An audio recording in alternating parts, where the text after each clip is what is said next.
Ladies and gentlemen, it is June 1st, 2018, and I look around. I'm wondering where I am. Oh my God, I'm home. I'm home. I did my last show from the south of France on the yacht in the south of France, and I've been all over New York City and traveling, and I'm home. Thank you, baby Jesus. I am home. It's so nice to be home. So my guest today, I've never met before. We don't know each other, but we kind of know each other. I know him, and I'm going to start this off with reading the definition of something. A mark. A mark is a slang term that describes a fan who believes that the characters and events of some or all of professional wrestling are real. The term can also be applied to a fan who idolizes a particular wrestler, promotion, or style of wrestling to a point some might consider excessive.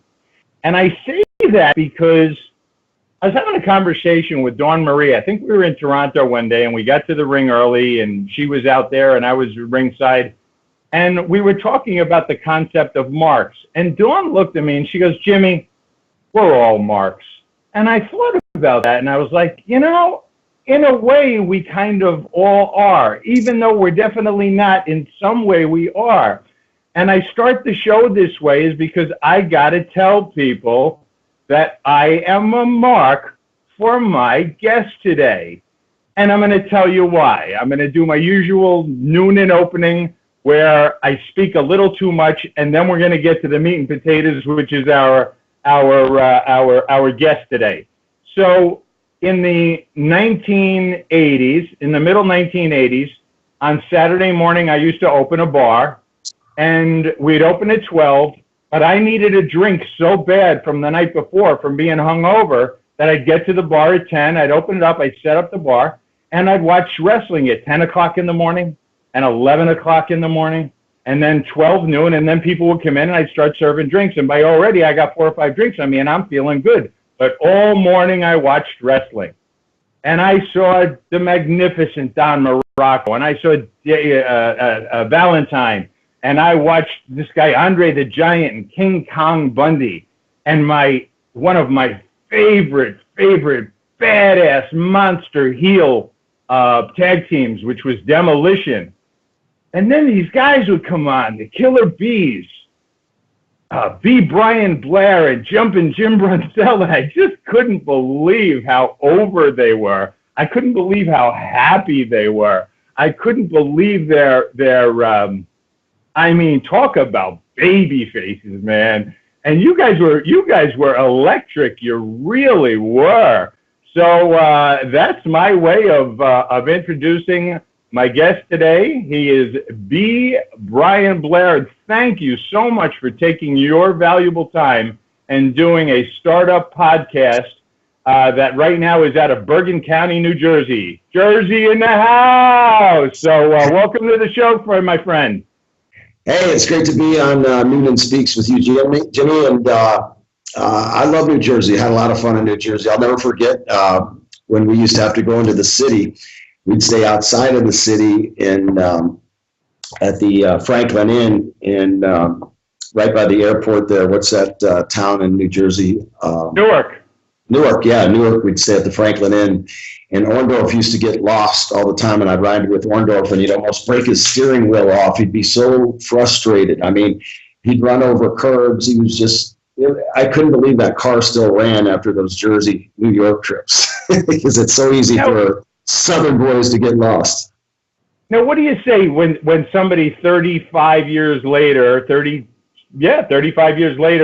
says to you that, I'm a man, I'm 60 years older than me, you're older than you, and here I am saying I was a mark for you just because I really loved the gimmick. I didn't know what a gimmick was back then, but what's your reaction? I mean, you made a difference. I remembered you, and when I was told that there was a possibility you could be on the show, I said, stop the presses, that's who I want on my show. Well, I appreciate that very much. And, it's always been great to be in the wrestling industry. It's what I I dreamed about for a long time. When I was a kid, I always wanted to be Superman, but I realized that didn't work out. But in a way it did. I was able to hit the ropes like a speeding bullet and leapfrog a man with a single bound and get slammed and have a 350-pound man jump on my chest. And I'm here to talk to you today. So I lived through all that. I had a costume. I was on TV. And so all the prayers to be Superman kind of worked out. So you got to be careful what you pray for. It's a lot of fun being a killer bee.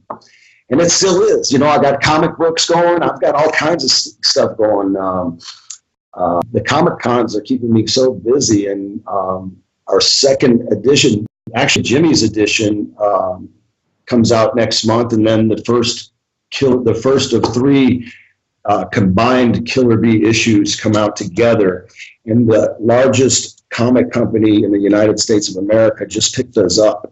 So it's going to really take off and be good. And I know Jimmy's really excited about it. We're excited about it. And it's great when you can go see the people that you grew up with, and you go to places and they tell you stories like you just told me about opening up the bar. They'll have all kinds of stories about how they used to watch us and things we did that sometimes we remember, sometimes we don't remember. But as long as we didn't run off with somebody's daughter, it's all good. But you were a tag team, and you were easily, listen, we all know Ultimate Warrior was, one of the biggest stories in wrestling history, but your intensity and your electricity equaled Ultimate Warriors. It really did. That's quite a statement. Well, we were always high energy, that's for sure. I believe in high energy.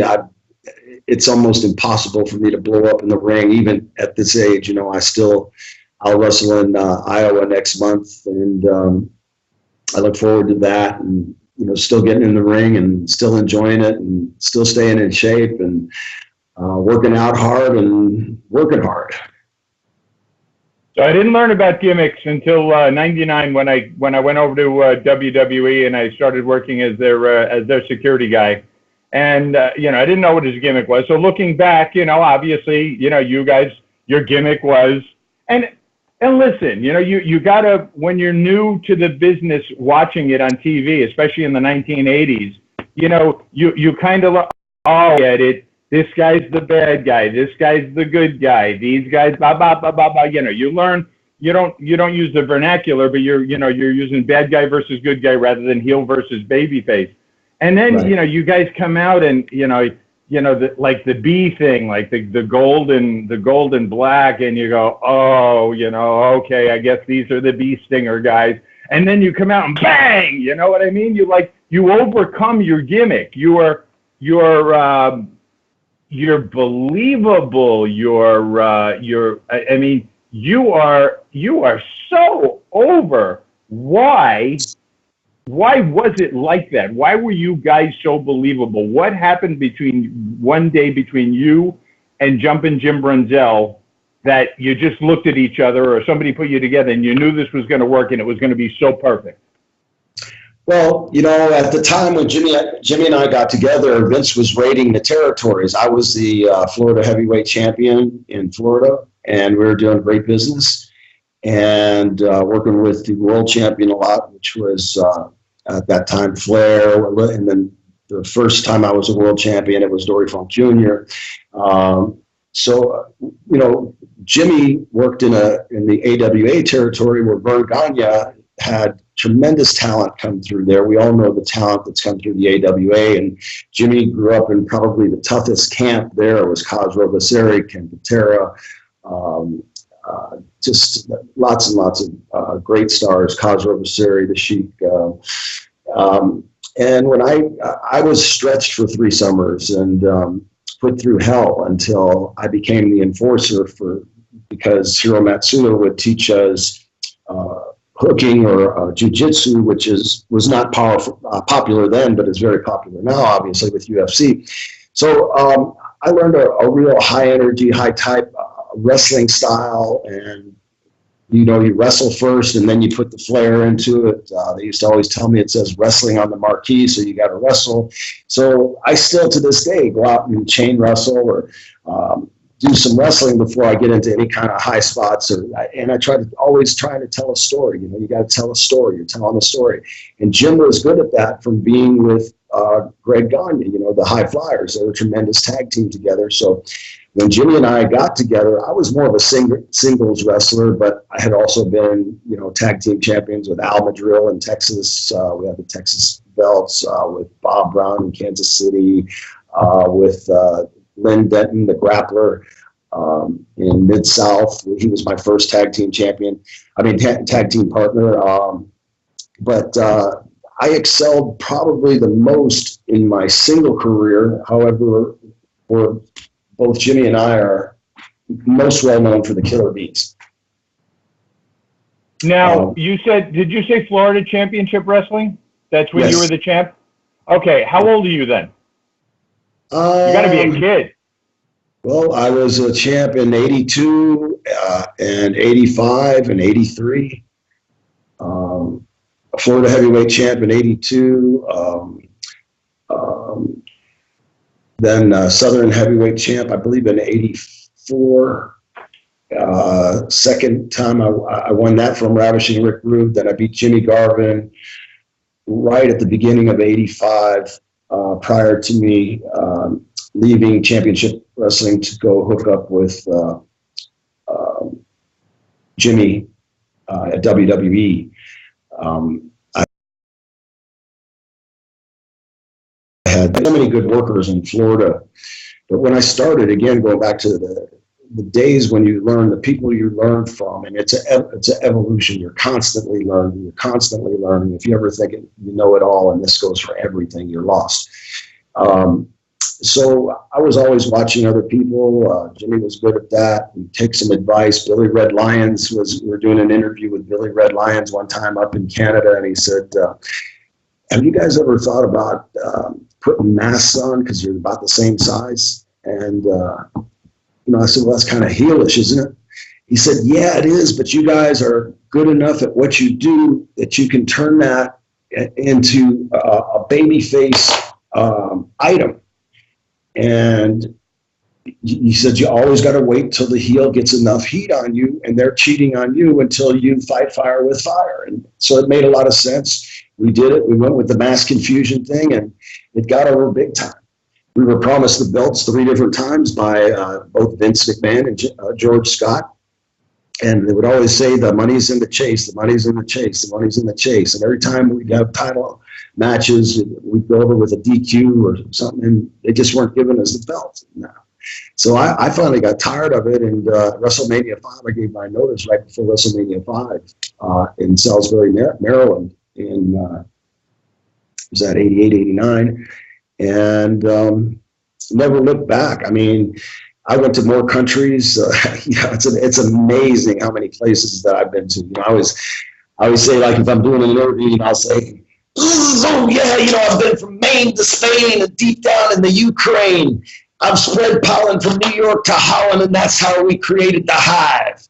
I've been north, south, east, and west. I've been from ocean to ocean, from coast to coast. But you know something? I'd rather be on Noonan Speaks the most, because today we're talking about wrestling, having some fun, and we're getting it done.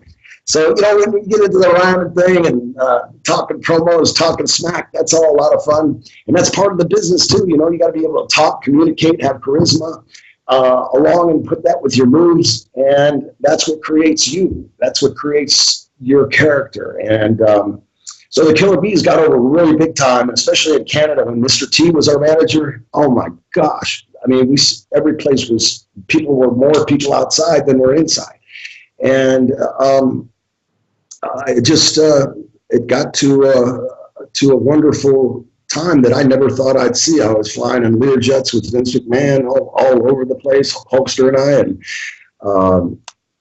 I was, living the life of Riley. I mean, it was, fortunately, I never, was one to let drugs and alcohol interfere with my career. And I saw so many of my friends go down. It really bothered me. But, being it's like Steve Kern did a great interview when he accepted the Trainers Award at the Cauliflower Alley Club 53rd reunion last month.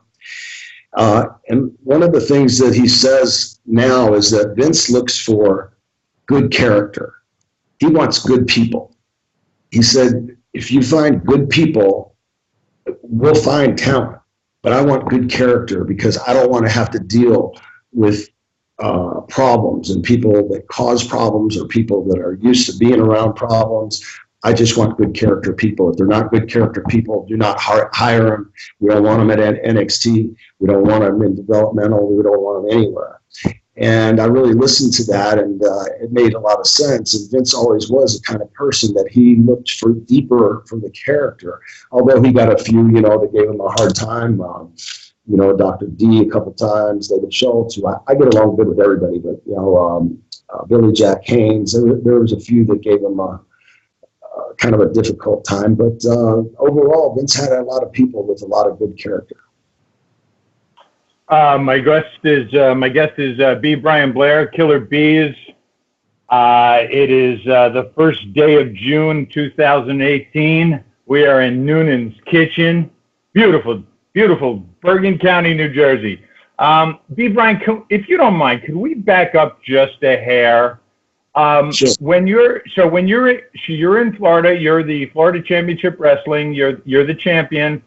And you start to hear you already know about Vince McMahon Sr., and you're hearing about his son, and I'm not sure, I'm imagining like you're hearing this talk in the background, and you're overhearing things, about this big company and coming in and buying up the territories. But you got your beautiful little thing down in Florida, man. You're the man, and maybe Flair's got his thing in North Carolina and somebody else is in California. But it seems to be slowly being eaten up by the machine, and they're buying territories. And now, the King territory, I guess the New York area, everybody wanted to go to Madison Square Garden, is sucking everything up and buying everything. What are you thinking at that point? Are you a little nervous? You say, no, this is perfect for me because I can go with Andre, and I can go with Hogan, and I can go with Bundy, and I can go with Macho Man. Like, what's going through your mind? Are you a little tentative? Are you a little scared? What's the word? What's the temperature at the time? Well, for me, it was different than from Jimmy because I worked for Vince McMahon Sr. on two different occasions. He was the first person to send me to Japan in 1980. And I had a great relationship with Vince Sr. He liked me a lot. Vince Jr. liked me a lot. As a matter of fact, I had a match with Paul Orndorff in St. Louis where Paul's got red trunks on, one of us has red trunks on. And after Vince watched that match, TV doesn't do it justice, but if you were in that building, Vince came up to Paul and I afterwards and he said, Junior, and said, that was the best match I've ever seen in my life. And he said, I swear, I'm kidding you. That was the greatest match I've ever seen in my life. And I thought, wow, what an honor that was. So, shortly after that, I went back to Florida. And that's when I got my run. And I had heard that Vince Sr. had told Junior how he could dominate the wrestling industry if he could get on USA and possibly even buy TBS. Well, both things happened. And Vince didn't go in buying territories. He went in stealing people. He stole their top talent. He didn't buy the territory until he did pay for a couple out of the goodness of his heart. But most of them collapsed on their own because, they were used to making big money. But now all their big stars gone. You go to Vern Gagne, you take away Hulk Hogan. You go to, I forget where Macho Man came from. But, everybody came from somewhere, and they were all on top. We had a heck of a roster of people, as you know. Jimmy, it was amazing to see the evolution of the business, to go through the territory days, to listen to all the old-timers, and to learn not to burn a bridge, and to be able to, pick up the phone and virtually go to any territory that I could, after 3 years in the business, go to any territory that I wanted to. I just happened to like Mid-South, so I spent a few years there. I lived with David Von Erich for 1.5 years, so I stayed there for 1.5 years. I liked New York, so I was there for a couple of years prior to WWF. It was WWF or whatever it was. Had an extra W or an extra F in it. And Worldwide Wrestling Federation, WWF. Yeah, that's right. 4 W's. So, and Vince was an announcer, and he was a really good announcer. He was a very, very good announcer, especially when he got with Heenan or Monsoon. And they worked very well together. They played off each other great. And then, when Jesse got there, they created the whole thing. Jesse Ventura and I, when we were in Kansas City, we lived in adjoining apartments for 6 months. Well, they hadn't sold out the auditorium in Kansas City in 1.5 years because they kept using old guys and same old guys. And Jesse and I did a little thing on TV, and bada boom, bada boom. We were still green, really. All of a sudden, we get to Kansas City, and there's the building sold out, and there's 1,000, 2,000 people outside trying to get in with 10, 12,000 people inside. And Bob Geigel, Pat O'Connor, Harley Race, they're all freaking out. They can't believe they've got a crowd like this. They just can't believe it. So they forget to give Jesse and I a finish. And I don't know who thought who was going to give us the finish, so we didn't have a finish. We go into the ring. I just said, I told Jesse, run around the ring a few times and let me chase you in and you beg off. Let's feel it from there. And he said, sounds good. So he ran around the ring, jumped in. As he was going out, I grabbed him by the pants. He dropped down to his knees and begged back into the corner. And boom, the first time I hit him, the place sounded like the roof came off the building. And so I kept on, and he started running, and I kept on, and he should have stopped me. But we were too green, and nobody gave us a finish. So I kept beating him, and the people were boom, boom. So finally I chased him all the way up back to the stage, and that was the end of the match. It was a double count out, and I had beaten him so bad that, Geigel said, God, oh my gosh, he had a fit. I'm telling you, Jimmy, he had a fit. And Harley Race came in and said, why didn't you guys give him a finish? Jesse just told me you didn't give him a finish. Well, I thought Pat was going to do that. No, Bob, you said you were going to do that. And anyway, they get into an argument. But, those are just some of the memories that I have growing in the business that were amazing, because until you understand the psychology of the business, how to make people, love you, hate the other person, when's the right timing for a comeback. You got to feel the people, listen by ear, and it's getting to be a lost art now. They've got somebody doing their match in WWE, somebody writes their script. I'm not knocking the product. I'm just saying it's done a different way, a completely different way now. So this match you're talking about, you and Jesse was obviously the heel and you were the babyface? Absolutely. And at what point during the match did you realize you guys had no finish? That you didn't plan to finish? Who's going over? At what point? 1 minute in? 10 minutes in? When did this happen? I just remember you're on, and I'm thinking I don't have a finish. Maybe Jesse's going to call it in the ring. I don't know what I just went out. I never. He didn't have a finish. He was green. He should have stopped me. He should have known to stop me, and I should have known for him to stop me too. But again, each of us had only been in the business a couple of years, and it takes a few years at least to build that psychology, and that's wrestling every night. I'm talking about 350, at least 350 days a year we were working, every year. Why did Vince Sr. like you so much? What did he see in you? What made you stand out? Besides the obvious. Well, I was kind of like Bob Backlund in one way, a good wrestler, a good amateur wrestler, a very humble person. Um, but I've always been very outgoing and a people person. And so he just liked my personality and I liked his personality. And it's like Will Rogers said, I've never met a man I didn't like. There's a few after I've gotten to know him that I don't care for, but I wish ill will upon no one. And that's what makes me so effective in my role as president and CEO of the Cauliflower Alley Club, because you've got to get along with a lot of people and your entire staff. Nobody's paid. So you've got to really juggle a lot to get the amount of work that it takes to put on a reunion and to upkeep a base of 1,200 members, 8,000 worldwide, 1,200 active members that come to the events each year.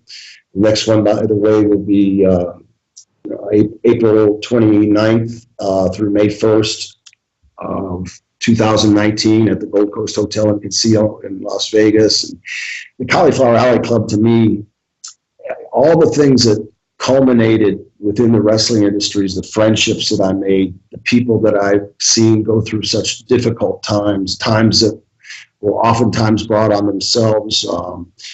Other times promoters were just, ready to move on to somebody different and they had to fire them or let them go. And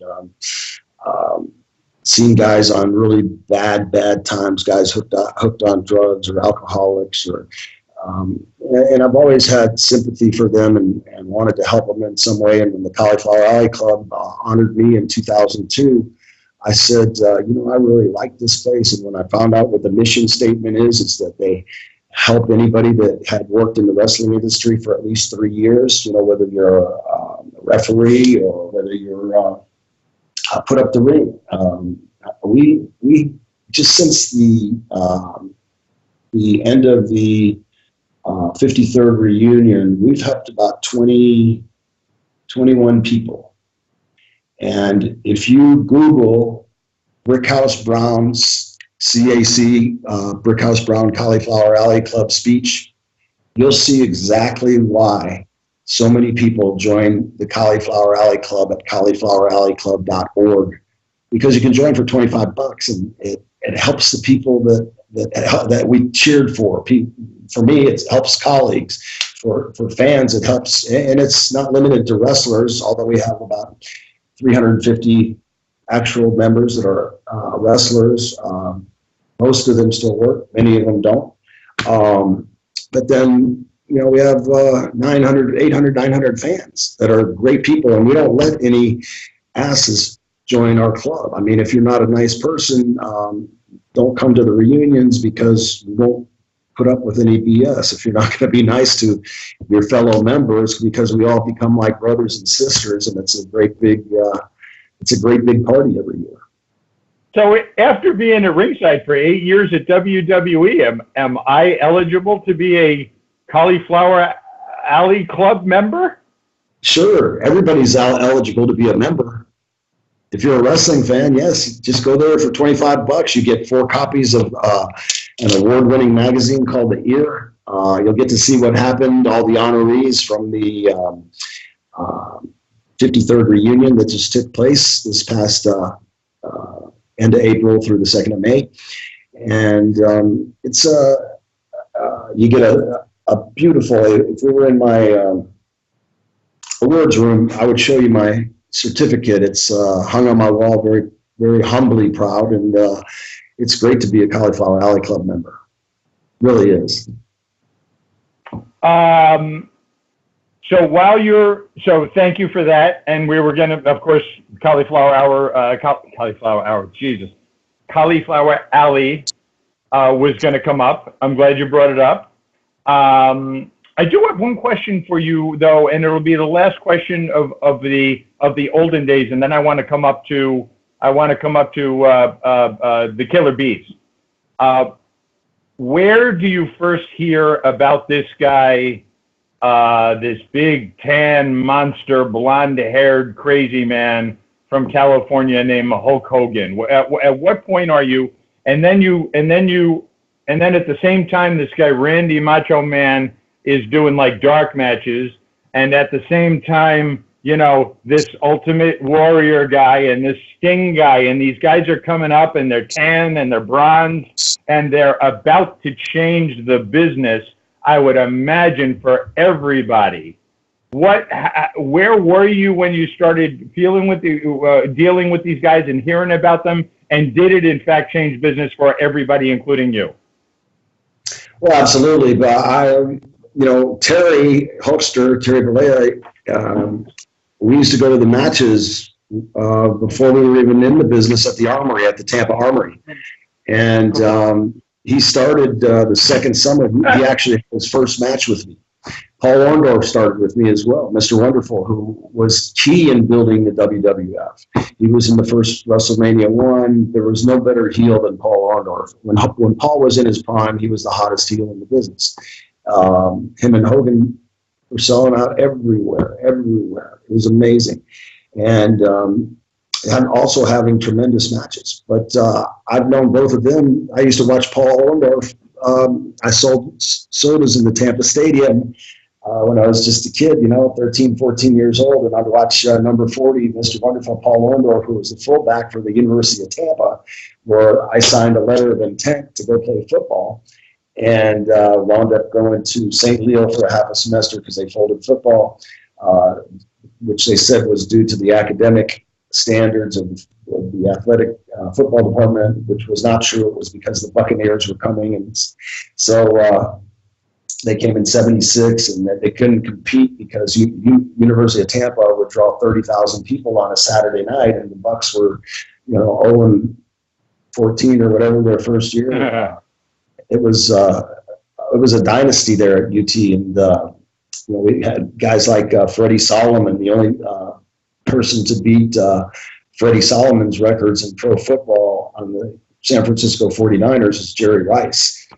And that's what good athletes they had at the University of Tampa. But so many pro wrestlers came from here. It's like when I have Legends Lunch here, there'll be, Buddy Colt, Danny Spivey. I mean, it's the list goes on. Gerald Briscoe, Bugsy McGraw, so many people. It's amazing. Every quarter we have a luncheon in Florida called Legends Lunch, and there's 100 wrestlers there. It's just amazing. It's a lot of fun, and we've built up camaraderie through the years. But it's a great business. I'm just glad that I learned to do other things and don't have to be a Greg Valentine still working every weekend, every night. Yeah. So Hogan comes up. Hogan's got enough juice now where he sees you and he sees Jumpin' Jim Brunzell, and he sees some symmetry and some synergy there. Tell me about that story, because the legend is that Hulk kind of talked to somebody about putting you two together, and the rest is history. Yeah, exactly. Vince told Terry that he wanted to put a couple tag teams together, and Vince already had promised that he would bring me in as soon as he had a spot. When I left his dad the last time, and again, we had a great rapport. So he asked Terry, who could you team Brian Blair up with? And be Brian Blair. And he said, Hulkster said to Vince, I think Jim Brunzell and him would be the perfect tag team. And, Vince, I guess, agreed, and we wound up meeting in Brantford, Ontario, Canada. We met each other, hadn't met each other before, and started talking, got along great right from the beginning. George Scott comes up to us and says, hey, we need a name for you guys. And I said, what kind of name? And he says, I don't know, something flashy, but you got 45 minutes, you're on in 45 minutes, so think of something quick if you can, because I got to get it back to Vince and he's got to approve it. So I said, okay. We're sitting there talking, Jimmy and I, and George Steele's over there kind of listening, and Lanny Popo's in the corner listening.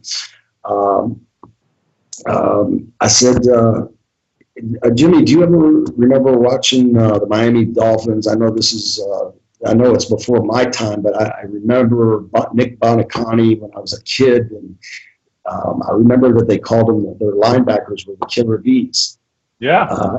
And I said, you're Blair. I said, they called them the Bees because their last name began with B. And I said, you're Brunzell and I'm Blair. We could be the Killer Bees. Jimmy said, Killer Bees. Hey, I like that. And I said, I like it too.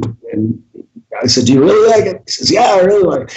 So George went, yes. So George Scott comes over, and no, actually, we asked George to come over because he hadn't even left the building yet to go to the other side there to see Vince. And we said, hey, George, how about the Killer Bees, Blair and Brunzell? Killer Bees, the Killer Bees. He goes, I kind of like it, but let me go ask Vince. So George comes back and he says, you guys are now the Killer Bees. And Lanny Poffo goes, all right. He takes his hand, and he lifts up a pair of Killer Bee tights. He lifts them right up in the air, and black and yellow tights, almost identical to the ones we wore. So Lanny said, well, I guess I'll have to retire these tights. And so it was funny. It was a great time. And we went out, and the Killer Bees were formed. Brantford, Ontario. And look at you, bro, man. I'm watching you right now. So we go from this, this kind of straight on interview, and then we talk about the Killer Bees, and you're lit up like a Christmas tree. I mean, you're everything's changed about you. Sure. It's obvious why, but I mean, you have so much joy around. I mean, obviously your memories are terrific, and your run was stellar. But how are you feeling? How are you feeling right now? I feel good. I feel good every day. I mean, every day I wake up happy. I'm a very positive person. I'm always smiling. I'm happy. I'm a guy that loves the Lord. I love life. I love my friends. I love to help people. I enjoy. God's been good to me, and I like to give back. And so I've got nothing to be sad about. I mean, everybody has problems. Don't get me wrong. I've got a 25-year-old with drug issues, and it's very difficult around the house. But I've got two other kids that I brought into my house a few years back that they're thriving. My younger son is thriving. So, everybody has a struggle in their life somewhere, and you just deal with it and do the best you can. You pray for them and try to steer them in the right direction, and without enabling them.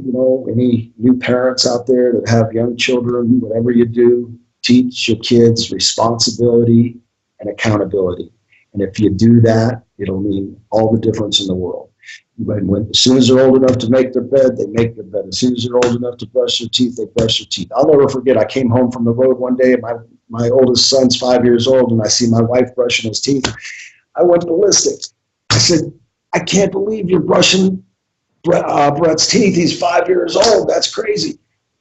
Oh, what do you mean? I won't get into that, but just learn, give them a fish or a plant, give them responsibility and accountability, and they will soon thrive because you did that. So thank you for all that. Thanks for all that being personal and sharing that with us. That's always the stuff that touches me. What's going on a daily basis in your life and your children and stuff. One more question, and then I'm going to bring on Larry. Larry's my producer. He is Larry Francis. He is a WWE historian on Instagram. He's a good dude, and he put this together. So I want him to be able to talk to you for a couple of seconds. But I just want to say one word. So you're considering these over baby faces, the Killer Bees, and then these monster heels.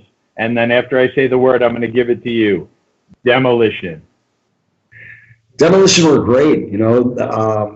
Two big, rough, tough heels, Barry Darsow, and help me out, Bill Eadie. Barry Darsow and Bill Eadie were both good workers, easy to work with, much easier than Sheik and Volkov. I mean, believe me, there's not a nicer person on the planet than Nikolai. But to give Nikolai a bump or to pick him up. It's a shoot every time you got to pick him up for anything.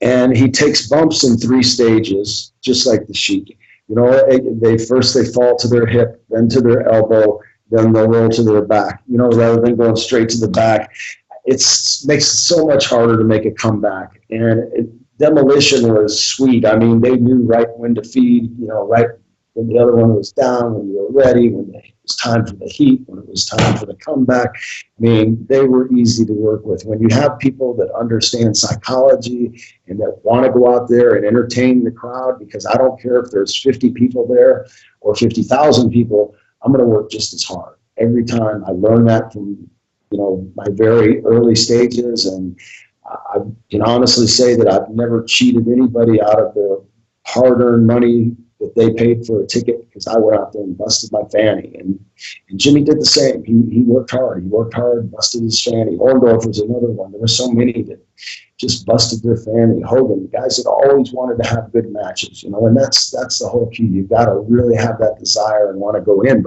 but it takes 2, or in a tag team it takes 4, sometimes 6 if you got managers involved, and everybody's got to be on the same page, and everybody's got to know what they're doing. You got to know how to give the offense, and you got to know how to take the offense. You got to know how to take the defense. You know, you take the heat, you sell it right, and you make it believable, because you don't have the luxury of cameras where you can miss a punch by a foot. No, I hit everybody every time I punched them. And I was never famous for, I was always a snug worker, but I never hurt anybody except Mick Foley, which was, and he'll even admit it was his fault, and I still feel bad to this day for knocking his 2 front teeth backwards. But I slammed him. I threw him into the ropes, dropped down. Jimmy hit him with a drop kick, rolled out, got into it with Mick Foley's partner. I slammed Mick, told him to stay there, told him in the locker room, I'm going to jump on you with my ass on your chest. I need you to lift up about 6 inches and hold your arms real tight into your rib cage, and lift your head off the ground equally with your chest, about 6 inches. He said, okay, perfect. He was real excited. I got to leave in a minute. I got somebody calling. But I hate to do that to you, but we just got started late. All of a sudden it looked, I'm in the air. I'm in the middle of the air. I just hit the rope. I jump up in the air, and I'm flying with 4 appendages heading towards his body. And all of a sudden it was like the Undertaker. He lifted straight up in the air, like he sat all the way up. So there was nothing, my legs, there was nothing to do, because his face was in my crotch. So I came straight down on his face, and his teeth went backwards. And I said, when I covered him, I said, oh, Mick, I'm sorry, man. I'm so sorry. I said, oh, yeah, it's okay. He said, thank you. I said, no, thank you. So finally, hello. So finally, we went to the back, and he was so thankful. I mean, he didn't say a word. That guy's a tough guy. His mouth's bleeding, his teeth are back, and he's still being a tough guy. All right. Do you have a guest? You have a guest, and you need to go? Yeah, I do. We got started 15 minutes late. I apologize. You're absolutely right for that. But it's. I book everything. I'm on a clock, and I'd love to be back on the show, though. Thank you. This is fine. I'm going to bring on my producer, Larry, and we're going to talk for a while. B. Brian Blair, you're a legend in my book, and maybe one of these days I'll see you at Cauliflower Alley. Okay? God bless, my friend. Thank you so much. Thank you, Jimmy. Keep on buzzing and keep on Noonan Speak. Keep doing it. Love it. Thanks, bud. See you guys soon. Larry. Bye-bye.